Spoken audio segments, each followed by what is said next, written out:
ప్రోటీన్లుగా మార్చిన లైపేజ్ క్రోలను క్రోవామ్లాలుగా గ్లిజరాల్గా మార్చిన చిన్నపిల్లల్లో రెన్నిన్ అనే ఎంజైము జీర్ణకోశంలో విడుదలగును. పాలను పెరుగుగా మార్చును. పిల్లలు పెరిగే కొద్దీ ఈ ఎంజైమ్ విడుదల అయిపోతుంది.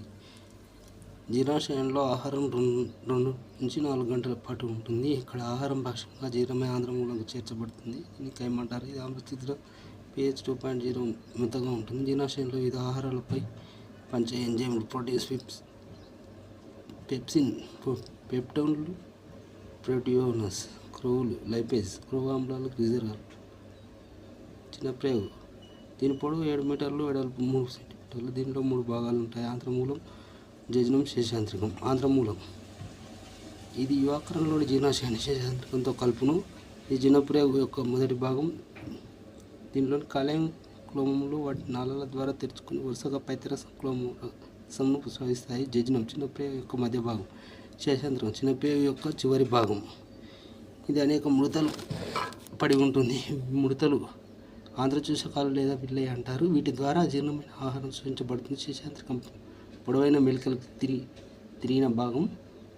చిన్నప్రేగు గోడలలో ఆంత్రగ్రంథులు ఉంటాయి. పెద్ద ప్రేగు. దీని పొడవు 1.5 మీటర్స్. ఇది వ్యర్థ పదార్థంలో నీరు, కణజాలాలను పీల్చుకుంటుంది. దీంట్లో 2 భాగాలు ఉంటాయి: ఒకటి అందనాళం, పురీషనాళం. అందనాళం ఇది పెద్ద ప్రేగు యొక్క మొదటి భాగం. శేషాంత్రికం పెద్ద ప్రేగుని కలిసే చోట ఒక వేలు వంటి నిర్మాణం ఉంటుంది. దీన్ని ఉండుకం, అపెండిక్స్ అంటారు. మానవుల్లో ఉండుకానికి నిర్దిష్ట క్రియ లేదు, అందుచేత క్షీణించి ఉంటుంది. దీన్ని అవశేష అవయవం అంటారు. మానవుల్లో మొత్తం అవశేషాల సంఖ్య 180. ఇతర జంతువులకెల్లా మానవుల్లో ఎక్కువ సంఖ్యలో అవశేష అవయవాలు ఉంటాయి కనుక మానవుని నడిచే అవశేష అవయవాల ప్రదర్శనశాల అంటారు.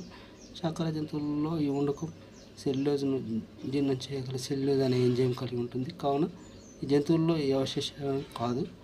పురీషనాళం పెద్ద ప్రేగు పెరిస్టాల్టిక్ చలనాల వల్ల మలం పురీషనాళంకు నెట్టబడుతుంది. ఈ పాయు ద్వారా వెలుపల తెరుచుకుంటుంది. పాయు రక్షిస్తూ ఉండే సంవరణి కండరాలు ఉంటాయి. వ్యర్థ పదార్థాలు ఈ పాయు ద్వారా విసర్జించబడును. మల విసర్జనం